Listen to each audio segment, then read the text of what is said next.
Good morning dear student previous video में हम लोगों ने charge distribution on a ring and electric potential due to a point charge and the system of charge study कर लिया था। Student आज हम एक नया टॉपिक स्टार्ट कर रहे हैं जिसके बारे में आप थोड़ा सा प्रीवियस आइडिया है आपको, क्योंकि इलेक्ट्रिक डायपोल आप पढ़ चुके हैं। सो स्टार्ट करते हैं स्टूडेंट। आज का एक important topic potential due to an electric dipole. Student dipole के बारे में आपको मैं प्रीवियस चैप्टर में बता चुका हूँ। डायपोल क्या होता है, जब equal and opposite charge 2a या 2l डिस्टेंस से सेपरेट किए जाते हैं तो उनके चार्ज का मैग्नीट्यूड इनटू उनके बीच का परपेंडिकुलर डिस्प्लेसमेंट जो होता है स्टूडेंट, वो क्या होता है, इलेक्ट्रिक डायपोल होता है। तो इसके कारण हमें इलेक्ट्रिक पोटेंशियल फाइंड करना है। स्टूडेंट आपने प्रीवियस चैप्टर में इलेक्ट्रिक फील्ड भी इसके कारण फाइंड किया था, अभी आपको इलेक्ट्रिक पोटेंशियल फाइंड करना है। तो उसमें स्टूडेंट आपने तीन प्रोसेस देखे होंगे। एक तो स्टूडेंट एक्सियल पे कि उसी लाइन पे जिस लाइन पे चार्ज रखे हैं, दूसरा उन लाइन के परपेंडिकुलर मतलब उन चार्ज के परपेंडिकुलर, तीसरा स्टूडेंट किसी भी पॉइंट पे अगर आपसे फाइंड कराना चाहे तो देयर आर थ्री मेथड या there are three step to find the electric potential also. पहला उस एक्सिस पे जिस एक्सिस पे वो रखे हुए हैं, दूसरा उन एक्सिस के परपेंडिकुलर, तीसरा कहीं भी किसी भी पॉइंट पे। ठीक है जी स्टूडेंट, वो जनरल केस होता है तो उसके बारे में सबसे लास्ट में स्टडी करेंगे। सबसे पहले स्टूडेंट हम लोग स्टडी करते हैं on the axis of dipole.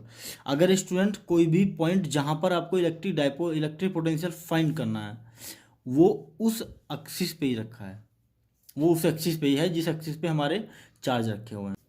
Late करते हैं student, let A B is a electric dipole of length 12। A B एक डायपोल है जो 12 से सेपरेट है। स्टूडेंट 12 ही क्यों ले जाती है, मैं प्रीवियस चैप्टर में आपको बता चुका हूँ, क्योंकि ये सेंटर से पहले चार्ज की एल मानी जाती है, सेंटर से दूसरे चार्ज की एल मानी जाती है।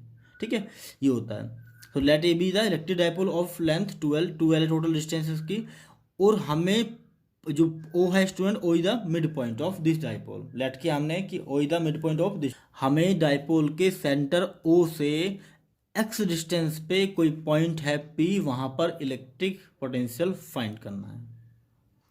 ठीक है स्टूडेंट, तो लिखा हुआ अभी we have to find electric potential at on P which X distance away from centre of pole dipole, dipole के सेंटर से जो कि एक्स सेंटीमीटर पे या एक्स डिस्टेंस पे रखा हुआ है। ठीक है स्टूडेंट, अब देखिए इधर इस चार्ज के कारण भी यहाँ पर पोटेंशियल होगा। मैंने बताया था पोटेंशियल नेगेटिव चार्ज के कारण भी होता है, पॉजिटिव चार्ज के कारण भी होता है, लेकिन टेस्ट चार्ज आपको मैंने पॉजिटिव बताया था हमेशा। सोर्स चार्ज कोई भी हो सकता है, बस डायरेक्शन चेंज हो जाएगी इलेक्ट्रिक फील्ड की, पोटेंशियल तब भी सेम रहता है। ठीक है, तो देख लेते हैं स्टूडेंट, यहाँ पे पॉजिटिव चार्ज के कारण हम देखते हैं यहाँ पर इलेक्ट्रिक पोटेंशियल देखते हैं पॉजिटिव चार्ज के कारण, लेकिन पॉजिटिव चार्ज से पी तक की डिस्टेंस तो हमें पता ही नहीं है, हमें तो सेंटर से पी तक की डिस्टेंस पता है। तो देखते हैं हम यहाँ से यहाँ तक एल और यहाँ से यहाँ तक एक्स। सो एक्स लार्जर, अगर एक्स में से ये एल माइनस कर दें तो क्या बचेगा, यही तो बचेगी डिस्टेंस। कितनी बचेगी, B P. So this distance will be this distance will be student X minus L. इस चार्ज के कारण हम इस पी पॉइंट पर इलेक्ट्रिक पोटेंशियल फाइंड कर लेते हैं, और इलेक्ट्रिक पोटेंशियल का फॉर्मूला किसी चार्ज के किसी पॉइंट चार्ज के कारण कितना होता है, तो आंसर है के क्यू अपॉन एक्स होता है। के क्यू अपॉन एक्स होता है, एक्स मतलब डिस्टेंस जो होती है ना। So electric potential due to plus Q. So plus Q का student potential due to plus Q, क्योंकि चार्ज पॉजिटिव है तो पॉजिटिव होगा, सिंपल सी बात है। आप चाहे तो इसको V1 लेट कर ले, इसको V2 लेट कर ले, कोई फर्क नहीं पड़ता है। तो V2 is equal to K Q, charge तो सेम होता है डायपोल में, तो के क्यू अपॉन डिस्टेंस कितनी होगी स्टूडेंट यहाँ की, तो आंसर है एक्स टोटल यहाँ तक और यहाँ तक एक्स माइनस एल हो जाएगी। ठीक है, इसको क्वेश्चन में हमने सेकंड मान रखा है। और जो माइनस क्यू के कारण है स्टूडेंट, V1 मान लेते हैं कि potential due to minus Q charge is equal to K Q upon यहाँ से यहाँ तक कितनी है एक्स और यहाँ से यहाँ तक कितनी है एल, तो टोटल कितनी हो जाएगी, ये टोटल एक्स और एल, ये कितना हो जाएगा total X plus L. So this will V1 is equal to minus K Q upon X plus L. Minus क्यों आया, क्योंकि ये चार्ज नेगेटिव है। चार्ज हमेशा पोटेंशियल में विद साइन रखते हैं, ये आपको प्रीवियस वीडियो में बता चुका हूँ। ठीक है, प्रीवियस वीडियो अगर आपने नहीं देखा तो प्रीवियस वीडियो जाके देखिए पहले, बहुत अच्छे से आपको ये सब चीज़ें समझ में आ जाएंगी। ठीक है स्टूडेंट, अब देखिए बेसिकली ये हमारा V1 है, इसके कारण नेगेटिव चार्ज के कारण, V2 हमारा पॉजिटिव चार्ज के कारण है। हमें पी पर टोटल पोटेंशियल निकालना है। इन दोनों के कारण, क्योंकि सिस्टम ऑफ चार्ज के कारण निकालना है हमें, पूरे डायपोल के कारण निकालना है। तो स्टूडेंट जब एक से ज़्यादा चार्ज कहीं पे इलेक्ट्रिक पोटेंशियल बना रहे होते हैं तो कैसे फाइंड करते हैं, तो सिंपली उनको ऐड कर देते हैं, क्योंकि ये क्या होती है, स्केलर क्वांटिटी होती है। ठीक है, देखिए इधर, तो टोटल वी नेट कितना हो जाएगा स्टूडेंट, वी नेट या वी टोटल बराबर V1 + V2 is equal to V1 कितना है student, minus K Q upon X plus L, minus K Q upon X plus L. V2 कितना है, K Q upon X minus L, K Q upon X minus L. ठीक है, LCM ले student हमने, तो X plus L X minus L LCM आ गया, minus K Q common ले लिया हमने। सो यहाँ पर क्या बचा स्टूडेंट, यहाँ पर जब नीचे से देखो ये इससे ये कैंसिल, ठीक है, प्लस से प्लस कैंसिल, माइनस वाला बचा, माइनस वाला यहाँ मल्टीप्लाई में आ गया। ठीक है, माइनस वाले से माइनस वाला कैंसिल, प्लस वाला बच्चा यहाँ प्लस वाला ऊपर आ गया। ठीक है, अब देखिए इसको ओपन कर लेते हैं, x minus L minus x, ये माइनस इसको माइनस कर देगा, एक्स से एक्स कैंसिल, क्या बचा, माइनस एल माइनस के 12 बचा, और माइनस के क्यू बाहर है, माइनस से माइनस प्लस हो जाएगा स्टूडेंट, और क्या बचेगा, के क्यू इंटू 12, और नीचे x minus L x plus L, मतलब ए माइनस बी और बी ए प्लस बी, कौन सा फॉर्मूला लगता है स्टूडेंट, ए स्क्वायर माइनस बी स्क्वायर। ठीक है, सो इसका माइनस बी स्क्वायर, के Q plus 2QL student 12 sorry, Q into 12 कितना बैठता है, आपको पता है, क्यू इंटू मतलब चार्ज का मैग्नीट्यूड इंटू उनके बीच की टोटल डिस्टेंस क्या होता है, डाइपोल होता है, प्रीवियस चैप्टर में पढ़ चुके हैं आप बहुत अच्छे से। ठीक है, तो उसको हम लिख सकते हैं क्यू इंटू 12 कितना हो जाएगा, के P upon X square minus L square. ठीक है, we is equal to K q into 12, इसको क्या लिख लिया हमने, पी लिख लिया, के upon X square minus L square. ठीक है स्टूडेंट, उसमें पी क्या है, पी एक वेक्टर क्वांटिटी होती है क्योंकि ये डाइपोल होता है। ठीक है स्टूडेंट, ये जो चार्ज होते हैं बेसिकली माइनस के और प्लस के डाइपोल के चार्ज जो होते हैं, ये बहुत ही स्मॉल डिस्टेंस पे रखे जाते हैं, वेरी वेरी स्मॉल डिस्टेंस। हम कह सकते हैं ये जो चार्ज होते हैं इनके बीच की डिस्टेंस स्टूडेंट माइक्रोमीटर में, मिलीमीटर में, नैनोमीटर में होती है।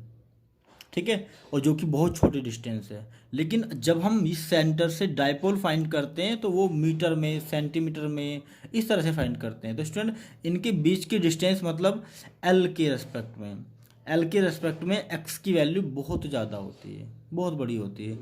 मान लेते हैं एल की वैल्यू 0.003 है, मीटर मान लेते हैं, 0.003 मीटर है। अब स्टूडेंट उसका स्क्वायर करोगे तो और भी छोटी हो जाएगी, सिंपल सी बात है। 10 की पावर मान लो 10 की पावर -6 लेवल की मान लेते हैं डिस्टेंस।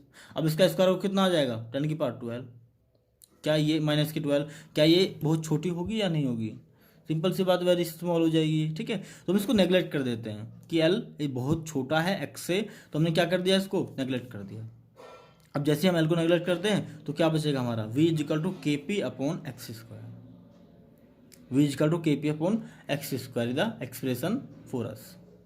स्टूडेंट ये भी हम यूज करेंगे जब हमें ये और ये दोनों पता होगी, बीच की डिस्टेंस भी पता होगी और हमें जहाँ फाइंड करना है वहाँ भी पता, वो डिस्टेंस भी पता होगी, तब स्टूडेंट याद रखना हमें ये फॉर्मूला भी अप्लाई करना पड़ेगा। बट नॉर्मली एक्सप्रेशन के लिए हम ऐसा करते हैं।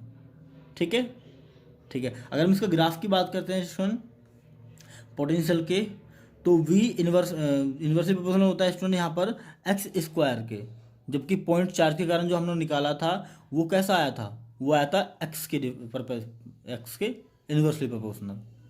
वो जो रेट था स्टूडेंट घटने का, उसमें रेट था कम, यहाँ पर रेट ज़्यादा है, यहाँ पर इलेक्ट्रिक फील्ड की तरह बिहेव कर रहा है। क्या आपको समझ आ रहा है, इलेक्ट्रिक फील्ड देखा होगा आपने प्रीवियस ग्राफ में, प्रीवियस वीडियो में, कि बहुत तेजी से घट रहा था इलेक्ट्रिक फील्ड। अब यहाँ पे पोटेंशियल भी बहुत तेजी से घट रहा है डिस्टेंस के रिस्पेक्ट में। तो आपसे पूछा जा सकता है कि इलेक्ट्रिक डाइपोल के कारण इलेक्ट्रिक पोटेंशियल जो निकलता है उसका ग्राफ शो करिए, तो उसका ग्राफ बिल्कुल इलेक्ट्रिक फील्ड की तरह बिहेव करता है, क्योंकि वो एक्स स्क्वायर के इनवर्सली प्रोपोर्शनल पे डिपेंड करता है। ठीक है, तो फॉर्मूला अगर देख सकते हैं, अगर के की वैल्यू पुट करें तो वी इक्वल टू कितना हो जाएगा, 1/4 pi epsilon not into P upon X square. ठीक है, क्लियर हुआ है, उम्मीद करता हूँ बहुत अच्छे से आपको समझ में आया होगा। ठीक है, देखिए देखिए नेक्स्ट देखते हैं स्टूडेंट हम ऑन द परपेंडिकुलर बाइसेक्टर। अभी हमने एक्सिस पे देखा, अब हम देखते हैं कि इसके परपेंडिकुलर कहीं पे पॉइंट है जहाँ पे हमें इलेक्ट्रिक बेसिकली पोटेंशियल फाइंड करना है। ठीक है, so let the electric dipole A B of length 12, ये लिखना होता है स्टूडेंट, हर डेरिवेशन में लिखना होता है आपको कि हम लेट करते हैं कि इलेक्ट्रिक डायपोल है कोई ए बी जिसके बीच की डिस्टेंस 12 है एंड पॉइंट पी जहां पर हमें इलेक्ट्रिक पोटेंशियल कैलकुलेट करना है, जहां पर हमें इलेक्ट्रिक पोटेंशियल कैलकुलेट करना है। ठीक है, तो electric potential due to negative charge ले लेते हैं। सबसे पहले स्टूडेंट ये देखिए आप, हम जे सेंटर से ओ डिस्टेंस पे फाइंड करना चाहते हैं। यहाँ पर we want to find the electric potential at point P which is present X distance from O. ये हमें पता है एल है, ये ओ है, ये एक्स है। स्टूडेंट हमारा चार्ज यहाँ है, चार्ज से पी तक की डिस्टेंस हमें पता होना चाहिए। तो क्या चार्ज से पी तक की डिस्टेंस हमें पता है? नहीं पता।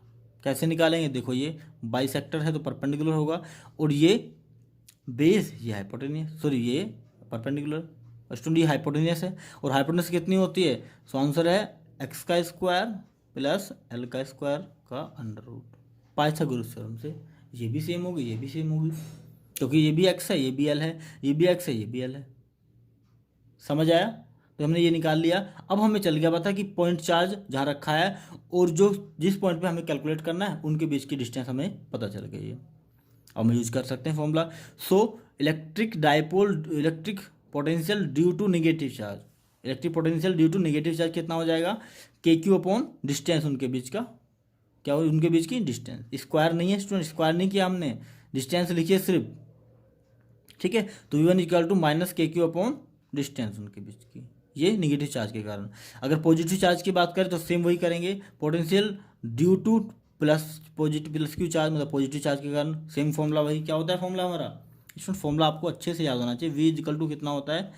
के क्यू अपॉन आर होता है। तो वही तो लिख रहा हूँ मैं, के क्यू माइनस है तो माइनस का लिख दिया, प्लस है तो प्लस का लिख दिया, नीचे आर है, आर होते डिस्टेंस, जिस पॉइंट पे हमें कैलकुलेट करना है वो पॉइंट, जहाँ पर चार्ज रखा है वो पॉइंट, उनके बीच की डिस्टेंस कितनी है, तो वो बीच डिस्टेंस हमने x square plus L square में अंडर रूट में निकाली है, ये वाली वैल्यू। ठीक है, अब टोटल देखिए स्टूडेंट, टोटल हमें निकालना है तो सिंपल सी बात है, आपको पता है स्केलर क्वांटिटी डायरेक्शन पे डिपेंड करती नहीं है कि ये इधर जा रही होगी इधर जा रही होगी, इस तरह से कैलकुलेट करो, नहीं, सिंपली ऐड कर दो कि इसको हम इसने इसने इतना इतने एप्पल दिए, इसने इतने एप्पल दिए, कितने होंगे जोड़ के बता दो।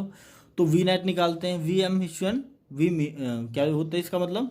मिड पॉइंट से जो निकालते हैं। ठीक है, या परपेंडिकुलर लिख सकते हैं यहाँ पर। तो नेट इजिकल टू हो जाएगा V one plus V two. V one की वैल्यू कितनी है? ये minus K Q upon this, plus V two की वैल्यू कितनी है? K Q upon this. क्या स्टूडेंट ये टर्म बिल्कुल सेम है या नहीं?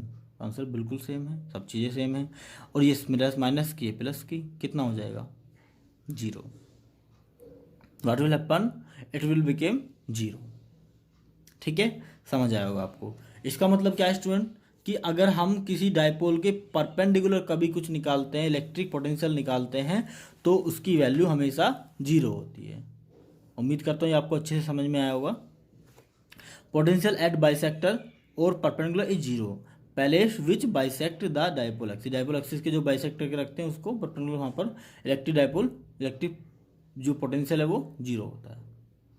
ठीक है, अब स्टूडेंट इसका मतलब क्या होता है? इसकी बड़ी इंपॉर्टेंस है, बहुत ज़्यादा इंपॉर्टेंस है। आप नेक्स्ट 2 वीडियो के बाद आप देखेंगे जब मैं आपको बताऊंगा इलेक्ट्रो पोटेंशियल सरफेस, या नेक्स्ट वीडियो में शायद डिस्कस कर लेंगे। ठीक है, इलेक्ट्रो पोटेंशियल सरफेस स्टूडेंट जहाँ पर ऐसा सरफेस जहाँ पर पोटेंशियल डिफरेंस सेम रहता सब जगह, द सरफेस एट विच या in which everywhere potential difference will same, then this surface is known as equipotential surface. ऐसे सरफेस को स्टूडेंट इक्विपोटेंशियल सरफेस कहते हैं, और ये बहुत इंपॉर्टेंट टर्म है इक्विपोटेंशियल सरफेस। 2020 के एग्जाम में भी जिसका क्वेश्चन पूछा गया 3 मार्क्स में कि राइट 2 और 3 property of equipotential surface, and कोई छोटा सा न्यूमेरिकल दे रखा था। ठीक है, पढ़ेंगे इसके बारे में डीपली हम नेक्स्ट वीडियो में, बट अभी देख लीजिए स्टूडेंट, इसका मतलब क्या है कि यहाँ पर पोटेंशियल 0 है, यहाँ पर फाइंड करेंगे तो कितना होगा बताइए? यहाँ पर कितना होगा? ये फिर x square plus L square, ये फिर x square plus L square, तो इस आंसर है पोटेंशियल यहाँ पे 0 हो जाएगा स्टूडेंट। हम यहाँ पर कैलकुलेट करें वहाँ भी 0 होगा, यहाँ पे कैलकुलेट करें वहाँ भी 0 होगा। हम इसका मतलब ये है कि इस सरफेस पे, इस प्लेन पे, देखो इधर एक लाइन सी हो गई ना जी, इस प्लेन पे हम कहीं भी फाइंड करते हैं, ऐसे समझिए ये डायपोल है, ये प्लेन है, हम यहाँ पर यहाँ पर कहीं भी फाइंड करें इस सरफेस पे, क्योंकि ये सरफेस इसके लाइन के परपेंडिकुलर है ये सरफेस, और इस लाइन के परपेंडिकुलर कहीं पे भी आप निकाल लें इलेक्ट्रिक डायपोल, इलेक्ट्रिक पोटेंशियल वो जीरो आएगा। ये कॉन्सेप्ट है, ठीक है। सो बाइसेक्टर क्या होता है, बाइसेक्टर में एक पोटेंशियल सरफेस पे इलेक्ट्रिक पोटेंशियल जीरो होता है। जीरो का मतलब सेम होता है, तो कई जगह जीरो भी नहीं होगा लेकिन सेम होगा। अभी यहाँ पर तो जीरो है, ठीक है, लेकिन इक्विपोटेंशियल सरफेस पे पोटेंशियल हमेशा सेम होता है सब जगह पे, सभी पॉइंट पे, ठीक है। यहाँ पे जीरो आया तो मतलब यहाँ पर जो कोई भी प्लेन होगा उस पर पूरे पे जीरो होगा। बाकी हम लोग इक्विपोटेंशियल सरफेस जब पढ़ेंगे उसके बारे में डीपली मैं आपको बता दूंगा, ठीक है दोस्तों। हमने एक्जियल पे पढ़ा, हमने बाइसेक्टर पे पढ़ा। एक्जियल पे था हमारा KP/x² और बाइसेक्टर पे था हमारा जीरो। नेक्स्ट हम लोग पढ़ते हैं स्टूडेंट कि क्या हमें सारे पॉइंट एक्जियल पे मिलेंगे या मिड पॉइंट पे मतलब बाइसेक्टर मिलेंगे, क्या डिफरेंट भी तो हो सकते हैं, कहीं भी तो मिल सकते हैं, कहीं भी रैंडमली। तो उसके बारे में डेरिवेशन हम लोग करते हैं। उस डेरिवेशन से दोनों डेरिवेशन भी क्या हो जाएंगे basically you can derivate to both derivation from that formula, क्योंकि that is the general case, वो सब जगह अप्लाई होगा। दुनिया के हर इलेक्ट्रिक पोटेंशियल के सरफेस के लिए इलेक्ट्रिक पोटेंशियल फाइंड करने के लिए क्या होगा, अप्लाई होगा ड्यू टू डाइपोल। हमें इलेक्ट्रिक पोटेंशियल फाइंड करना है किसी भी पॉइंट पर ड्यू टू इलेक्ट्रिक डाइपोल। हमने लेट किया let AB is the electric dipole, हमने AB को लेट किया इलेक्ट्रिक डाइपोल है जो कि -Q और +Q चार्ज से बना हुआ है, ठीक है। और हमें एक पॉइंट पर P जो कि सेंटर से x डिस्टेंस पे है क्या फाइंड करना है, इलेक्ट्रिक पोटेंशियल फाइंड करना है, और the distance between the two charge is 2L, ठीक है। कितना डिस्टेंस पे है ये, प्रेजेंट इन x डिस्टेंस, यहाँ से वो से स्टूडेंट क्या है x डिस्टेंस पे है, ठीक है। अब देखते हैं स्टूडेंट आगे, यहाँ पर पोटेंशियल फाइंड करने के लिए स्टूडेंट अगर मैं इस जहाँ पर पॉइंट पे हमें क्या इलेक्ट्रिक डाइपोल फाइंड करना है उसको थोड़ा सा पीछे की तरफ बढ़ाऊँ और इसको यहाँ से मिला दूँ, तो स्टूडेंट आपको दिखाई दे रहा होगा ये इन दोनों के बीच में एंगल कितना बन गया है, 90 बन गया। This line is perpendicular to this surface, ठीक है। सेम अगर स्टूडेंट मैं इसके साथ करूं, इसको अगर यहां मिला दूं तो स्टूडेंट आपको ये दिखाई दे रहा होगा ये एंगल कितना बन गया है, ये देखो ये और ये लाइन परपेंडिकुलर बन गया कि नहीं बना है, आंसर है परपेंडिकुलर बन गया है। इस पॉइंट को मैं लाइट कर लेता हूँ, ये पॉइंट D है, इस पॉइंट को स्टूडेंट मैं लाइट कर लेता हूँ, ये पॉइंट C है, ठीक है डी स्टूडेंट। इसको हमने C लाइट कर लिया, इसको हमने D लाइट किया है। क्यों लाइट किया है आपको समझ आना चाहिए, क्योंकि हमें बेसिकली यहाँ का कोई आइडिया नहीं है। हमें किसका पता है, हमें पता है स्टूडेंट किसी भी पॉइंट का या तो पॉइंट चार्ज के कारण या मिड पॉइंट पे या एक्जियल पॉइंट पे, तो हम इसको कैसे निकालें। तो हम क्या करते हैं स्टूडेंट, हम जो है बेसिकली इसके यहाँ तक की रियल डिस्टेंस फाइंड करने की कोशिश करते हैं, इससे यहाँ तक की रियल डिस्टेंस फाइंड करने की कोशिश करते हैं, क्योंकि इस पॉइंट चार्ज से हमारी स्केलर क्वांटिटी होती है, तो पॉइंट चार्ज से ये डिस्टेंस हमें रियल में मिल जाए तो हम सिंपली इसको सोल्व कर सकते हैं। सिंपल फॉर्मूला लगाएंगे सोल्व हो जाएगा ये, ठीक है। अब स्टूडेंट अगर यहाँ से यहाँ तक की डिस्टेंस मिल जाए तो सिंपली हम फाइंड कर सकते हैं, क्योंकि स्केलर क्वांटिटी है, डायरेक्शन का कोई मैटर है नहीं, ठीक है। तो स्टूडेंट हमने क्या किया, पहले क्या किया देखिए, इनको मिलाने की कोशिश की, इसको भी मिलाने की कोशिश की,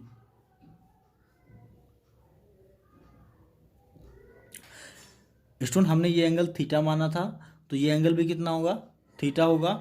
अब इस थीटा एंगल के कारण ये बेस हो जाएगा और ये परपेंडिकुलर हो जाएगा, और हमें कौन सी डिस्टेंस फाइंड करनी है, हमें ये डिस्टेंस फाइंड करनी है, क्योंकि हम इस टोटल डिस्टेंस को फाइंड करना चाहते हैं, उससे हमें कुछ आइडिया होगा इस डिस्टेंस का, ठीक है, क्योंकि ये परपेंडिकुलर है ना ये वाला डिस्टेंस, ये इससे हमें ये चल जाएगा पता, ठीक है। तो स्टूडेंट हमने क्या किया, ये थीटा है हमारा, क्योंकि ये भी थीटा है, ठीक है। तो ये बेस है, ये परपेंडिकुलर, ये हाइपोटेन्यूज है स्टूडेंट। तो बताइए बेस कौन सी ट्रिग्नोमेट्री में आता है, तो आंसर है कोस थीटा में आता है, तो हमने कोस थीटा लिख लिया। Cos theta is equal to base upon hypotenuse. Base कितना है स्टूडेंट, OC, हाइपोटेन्यूज कितना है स्टूडेंट, AO या OA, ठीक है। अब क्या किया, OC को नहीं रखा, OA को ले जाके मल्टीप्लाई में पहुंचा दिया, तो क्या हो जाएगा, OC is equal to AO या OA इंटू कोस थीटा, ठीक है। और OA की वैल्यू कितनी दे रखी है, क्योंकि ये सेंटर से एक चार्ज के बीच की डिस्टेंस है, तो ये L हो जाएगी, तो L कोस थीटा हमारा OC हो जाएगा। O C is L cos theta. Same student इस ट्रायंगल में भी करते हैं, तो this is theta and this will also, this will student base and this will perpendicular. So हमें ये फाइंड करना है, क्योंकि इससे फाइंड करने से हमें इसका आइडिया हो जाएगा। ठीक है, so in triangle O D B में, ओ डी बी में तो cos theta is equal to O D upon hypotenuse कितना है student, O B. O B, O D की वैल्यू निकालेंगे तो ओ बी को ले जाके मल्टीप्लाई पूछा देंगे। ठीक है, ओ डी इक्वल टू हो जाएगा ओ बी कोस थीटा, और ओ बी की वैल्यू हमें पता है, ओ बी की वैल्यू एल होती है, क्योंकि ये सेंटर से किसी चार्ज के बीच की डिस्टेंस है। हमें ये भी डिस्टेंस मिल गई है और ये भी डिस्टेंस मिल गई है। अब हम इनसे कोशिश करते हैं कि ये डिस्टेंस हमें फाइंड हो जाए। स्टूडेंट हमें पता है ये डिस्टेंस बहुत छोटी होती है, this distance is very very small. आपको ये प्रीवियस में भी बताया, आपको प्रीवियस डेरिवेशन में भी आपको बताया। ठीक है, अगर स्टूडेंट ये डेरिवेशन, ये डिस्टेंस बहुत छोटी होगी इसके कंपेयर में या इसके कंपेयर में, तो स्टूडेंट याद रखना ये डिस्टेंस और ये डिस्टेंस में कुछ ज़्यादा फर्क नहीं होगा। ये डिस्टेंस और ये डिस्टेंस में आपको कोई ज़्यादा फर्क नहीं होगा। एग्जाम्पल्स के लिए स्टूडेंट मैं आपको ये पेन दिखा रखा है बिल्कुल परपेंडिकुलर, आपकी आइज के परपेंडिकुलर। अगर स्टूडेंट मैंने थोड़ा सा ऐसे कर दिया तो आपको ज़्यादा फर्क पड़ रहा है कि ये कितना उधर है, ये आपके पास तरफ कितना ज़्यादा है, ज़्यादा इफेक्ट नहीं होता। ये तो स्टूडेंट फिर भी बहुत लार्ज साइज का है, इनके बीच की डिस्टेंस तो माइक्रोमीटर में होती है, मिलीमीटर में होती है, नैनोमीटर में होती है। तो जब दूर से देखते हैं आप बहुत किसी ऑब्जेक्ट को, तो उनके बीच का ये जो डिफरेंस है स्टूडेंट यहाँ पर था। ठीक है, अब हम आपने इसको ऐसे कर दिया तो यहाँ पर होना चाहिए था, तो ये डिस्टेंस जो है ना, ये डिस्टेंस इनके बीच की तो ये डिस्टेंस है स्टूडेंट, ये डिस्टेंस जो ये वाली डिस्टेंस, इस पर कुछ ज़्यादा इफेक्ट नहीं पड़ता है, बहुत ज़्यादा नहीं होती है। तो ये जो डिस्टेंस है, यहाँ से कोई देख रहा होगा इस पॉइंट को भी, इस पॉइंट को भी, तो स्टूडेंट ये डिस्टेंस और ये डिस्टेंस बिल्कुल सिमिलर से दिखाई देंगे, इक्वल से दिखाई देंगे। तो हम कह सकते हैं स्टूडेंट पी ओ या ओ पी प्लस ओ सी बराबर हो सकती है ए पी के। हम इसको ऐसा लिख सकते हैं। ये क्यों लिखा, क्योंकि x की वैल्यू l से बहुत ज़्यादा है। ठीक है, तो P A equal to P C, ये पी ए किसके बराबर होगा, पी सी के बराबर हो जाएगा। और पी सी कितना है, पी सी हमें पता है ये x है और ये हमने निकाल लिया है। सो ओ पी प्लस ओ सी। ठीक है, और ओ पी कितना है स्टूडेंट, तो आंसर है ओ पी हमारा x है। ओ सी कितना है, तो आंसर है एल कोस थीटा, हमने ये निकाल रखा है। ठीक है, अब देखिए स्टूडेंट आगे क्या करेंगे। और अगर हम पी बी की बात करें स्टूडेंट, पी बी स्टूडेंट इसके बराबर होगा। ये भी क्यों, वही सेम कंडीशन, आप देखो यहाँ से इसको देखो या इसको देखो, सेम इक्वल डिस्टेंस पे आपको दिखाई देंगे, ज़्यादा डिफरेंस नहीं होगा, बहुत माइनर सा डिफरेंस होगा। अगर उसको हम कंसिडर करेंगे तो हमारा डेरिवेशन कंप्लीट ही नहीं होगा। अब देखना स्टूडेंट बहुत छोटी डिस्टेंस होती है, वेरी वेरी स्मॉल, और डिस्टेंस बहुत ज़्यादा होती है, तो उसके कंपेयर में हमें कुछ दिखाई नहीं देता है, कोई डिफरेंस दिखाई नहीं देता है। तो पी बी हो सकता है पी डी के बराबर। और पी डी कितना है स्टूडेंट, तो पी डी हमारा है यहाँ से यहाँ तक था x, और इतना हिस्सा हमने इसमें से निकाल दिया। कितना हिस्सा है ये, ओ डी कितना है स्टूडेंट, तो हमने क्या किया, x में से पी ओ में से ओ डी को निकाल दिया। पी ओ कितना है x, ओ डी को निकाल दिया, मतलब एल कोस थीटा निकाल दिया। क्लियर है स्टूडेंट। ठीक है, अब देखते हैं स्टूडेंट, अब हम करते हैं, ये हमें डिस्टेंस मिल गई पी और ए के बीच की, और पी और बी के बीच की हमें डिस्टेंस मिल गई। तो पी और ए के बीच का क्या होगा डिफरेंस, पोटेंशियल कितना होगा student, so K Q upon P B, same formula है 0.4 के कारण, minus K Q upon P A, क्योंकि ये निगेटिव है तो माइनस, ये क्योंकि ये पॉजिटिव है तो ये प्लस। क्या पॉजिटिव, चार्ज की बात कर रहा हूँ मैं, ध्यान रखना। ठीक है, के क्यू हमने कॉमन लिया, 1/पी बी बचा, माइनस 1/पी ए बचा। 1/पी बी की वैल्यू पुट करी हमने, पी बी की वैल्यू क्या है, x minus L cos theta. 1/पी ए की वैल्यू हमने पुट करी x plus L cos theta. ठीक है, एलसीएम में आ गया स्टूडेंट, इसको हमने ए लेट किया, इसको हमने बी लेट किया, तो ये a माइनस बी, इसको पूरे को बी लेट किया, a माइनस बी और a प्लस बी। बोलो समझ आया या नहीं आया ये। ठीक है, तो ये a माइनस बी और a प्लस बी क्या हो गया, a का स्क्वायर माइनस बी का पूरे का स्क्वायर, एल का स्क्वायर कोस स्क्वायर थीटा। ठीक है, अब स्टूडेंट इस वाले से जो ये जब हमने एलसीएम लिया होगा तो इस वाले से क्या कटा होगा, निगेटिव वाला क्या बचा होगा, पॉजिटिव वाला हमने ऊपर लिख दिया। ये समझ आ रहा है स्टूडेंट, नहीं आ रहा है, देखिए इधर नीचे है हमारा x square minus L sorry x minus L cos theta, LCM आया था ये, x plus L cos theta. Student देखिए अब यहाँ से नीचे वाली माइनस वाले से माइनस वाला कैंसिल, क्या बचा प्लस वाला, इसको ऊपर लिख देंगे, ये लिख दिया, ठीक है। अब इसमें देखें तो प्लस वाले से प्लस वाला कैंसिल, माइनस वाला बचा उसको ऊपर लिख देंगे, साइन किस चीज़ का बीच में, माइनस का, ठीक है। अब देखिए तो आप देखेंगे माइनस से माइनस एक्स से एक्स कैंसिल हो जाएगा, ठीक है, और L cos theta plus L cos theta कितना बचेगा, तो आंसर है स्टूडेंट प्लस कैसे है पता है ना आपको, क्योंकि ये इधर माइनस का आया था, ये माइनस का हो गया, ये प्लस का हो गया, ठीक है। ये समझ आया ना, डाउट नहीं रखना, डाउट रखोगे तो कुछ भी समझ में नहीं आएगा। देखो इससे ये कटा था, ऊपर आया था प्लस का, इससे ये कटा था, ऊपर आया था माइनस का, अब माइनस यहाँ पर भी है तो माइनस की मल्टीप्लाई जब इसमें करोगे तो माइनस का एक्स माइनस क्या हो जाएगा, प्लस हो जाएगा, ठीक है। अब देखिए तो एक्स से x cancel, l cos theta, l cos से कितने एल कोस थीटा हो गए, 2 l cos theta, k q हमारा बाहर है तो k q into 2 l cos theta, और क्यू इंटू 2 एल क्या होता है स्टूडेंट, डाइपोल होता है, तो उसको हमने क्या कर दिया, डाइपोल लिख दिया, कोस थीटा नीचे सेम टू सेम, ठीक है डियर स्टूडेंट। अब देखिए तो ये बेसिकली क्या है, हमें पता है कि एल स्क्वायर की वैल्यू बहुत ज़्यादा होती है एक्स से, एक्स की वैल्यू बहुत छोटी होती है, मैं पहले सॉरी किसकी, एल की वैल्यू बहुत छोटी होती है, एक्स की वैल्यू बहुत बड़ी होती है, तो एल स्क्वायर को हम क्या कर देंगे, नेगलेक्ट कर सकते हैं। अब जैसे इसको जीरो पुट करेंगे क्या बचेगा, K P cos theta upon X square बचेगा।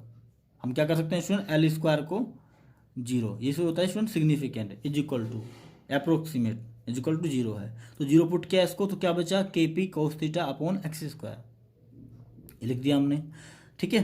अब स्टूडेंट ये है हमारा जनरल फॉर्मूला, कैसा फॉर्मूला है स्टूडेंट, ये जनरल फॉर्मूला, इसका हम परपेंडिकुलर बाइसेक्टर वाला भी फाइंड करने में निकाल सकते, यूज कर सकते हैं, एक्जियल भी फाइंड कर सकते हैं स्टूडेंट। एक्जियल का मतलब कि एंगल कितना होना चाहिए, जिस पॉइंट पे आप फाइंड कर रहे हैं और जिस पे डाइपोल है एंगल जीरो होना चाहिए, और एंगल अगर जीरो होगा स्टूडेंट तो आप देख सकते हैं कोस जीरो की वैल्यू कितनी होती है 1, और we ji equal to K P upon X square, और यही मैंने आपको बताया था, ठीक है।